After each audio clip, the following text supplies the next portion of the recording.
Jennifer, you talked about writing a first book that did not sell, and I find that fascinating. A lot of screenwriters that watch our channel also kind of think that their first screenplay will sell. Can you talk about how that was actually probably a great stepping stone for you, although it didn't sell? Yeah, I can talk about it. So when I first started writing books, my background was that I had worked in the film business for a long time. So I knew a lot about screenplays, screenplay writing, the process for that. I did not know much about publishing. I did not know much about how to write a novel, which is a totally different kind of task. So I kind of set about, instructing myself. I was largely self-taught. I don't have a writing degree, and I learned how to write, and I ended up writing a book, and the book is adult contemporary. It's a first-person narrative, which tends to be a little more straightforward to write. It's one main character and a little bit more of a version of myself, which is what most people write when they write their first book. And so then once I'd finished it and gotten it into shape where I thought that it was worth showing, I started querying agents, which is the process. If you would like to pursue traditional publishing, that's the process that you go through. And unlike in the film business where blind querying typically does not work, in publishing it really does work. Book agents, you can follow the submission guidelines on their websites. The best thing to do is to look at agents that have sold similar books to what you're writing and to select them based on this being something they would also be interested in. And then you send them a query letter. So a query letter has a specific format, which is usually less than a page, and will include a little bit about yourself, a little bit about your book, and it really is what we would call an elevator pitch in the film business, which is snappy, concise, hopefully hooking and eye-catching about what your book's about. And then if they're interested, you'll hear back and they'll want to read the manuscript, hopefully. So my first book, which was called All Worked Up and is about a workaholic who gets sent to high-end celebrity rehab in Malibu, which is a really fun story. It's interesting. It had a lot of fans. It landed me a dream agent, an agent I never thought would sign me. She had sold The Devil Wears Prada, which was a good comp for my book at the time and was a huge selling title. And so the book did a lot of work for me. It taught me how to write. It landed me representation. I was warned at the beginning that it would be hard to sell because of the genre, which was, this is one of the things that happens in publishing. If you're a woman who writes a book about a woman, it tends to get categorized as women's fiction, unfortunately, in my opinion. And so the book, that's a hard genre to sell, or was at the time. So the book went on submission. But by that point, I'd already started writing what was going to be my debut, which is the 13th Continuum. I don't think I could have written what became my debut if I had not written my first book, which was adult contemporary. This is the 13th Continuum, and it involves multiple points of view, so I was writing multiple characters. It's the first time I wrote in third person, which is a little bit more of a challenge to have voice in when you're first starting to write. And involves colonies in multiple locations, so it's a pretty sweeping story. They're underwater, underground, and in outer space. So my first book that I wrote, I think, really enabled me to then write this book. I don't think I could have written the story if I hadn't had that first book under my belt, because I learned so much doing it. Let's talk about how long a process that was. That's fascinating. So you were working in the film industry. Mm-hmm. You decided to write this book about sort of somebody going to celebrity rehab or visiting that. And then from that first time you sat down to write it, then how much time went by when this was actually a finished product in your hand?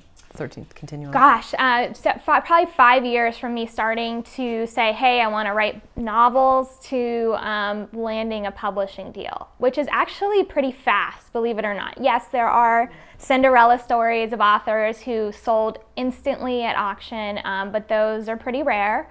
Usually authors that sell books have been writing. Usually they'll have a couple.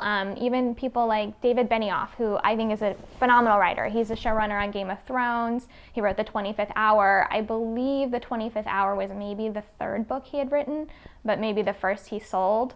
Something like that, and that is a very typical story. Okay, so you got to Harvard for film. Mm-hmm. What were you reading, or what were you looking at that helped you write the first book that eventually transcended into your YA career?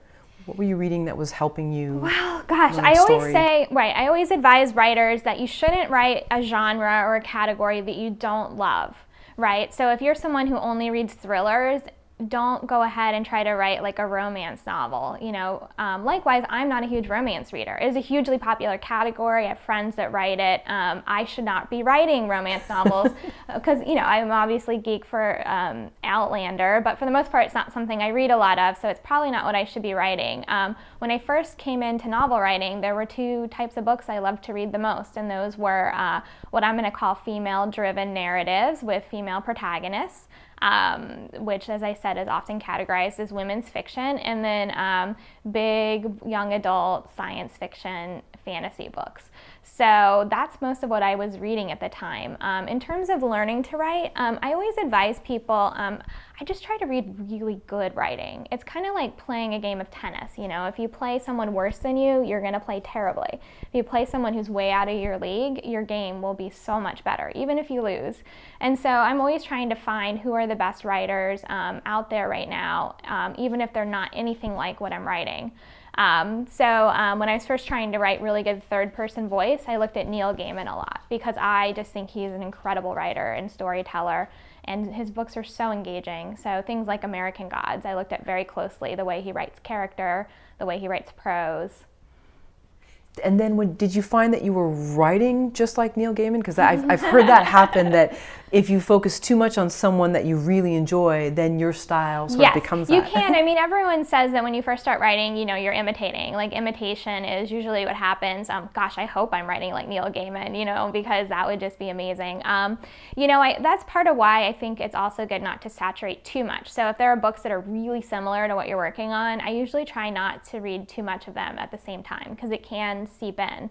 Whereas if you're just reading someone who's just a really strong writer, like Donna Tartt is another one. I don't write anything like her, but then I think just the caliber of the writing will seep in and you'll write better. But yeah, I think most of us start by kind of imitating the things that we love. I mean, the strongest influences on the 13th Continuum, and it's part of why the cover has such a classic kind of sci-fi throwback feel, is that it's very influenced by Isaac Asimov's Foundation series, which is a huge influence on me. It's also very influenced by Lord of the Rings, which I worked on the films for and I'm a huge fan of. But it's not an influence in terms of the way that it's written. It's an influence in terms of some of the ideas it's tackling. I looked at Lord of the Rings for the structure of a trilogy because I think the way that story is told is just really incredible. And I really wanted to avoid writing a series where the first book's great, but then the second book is disappointing, or even worse, the third book is disappointing, because as a reader, I get really, upset when I have invested and it's not going to deliver. I really wanted to write a trilogy where each book is really advancing story and building into something big. And I think Lord of the Rings was what I looked at to see how Tolkien structured his story. So.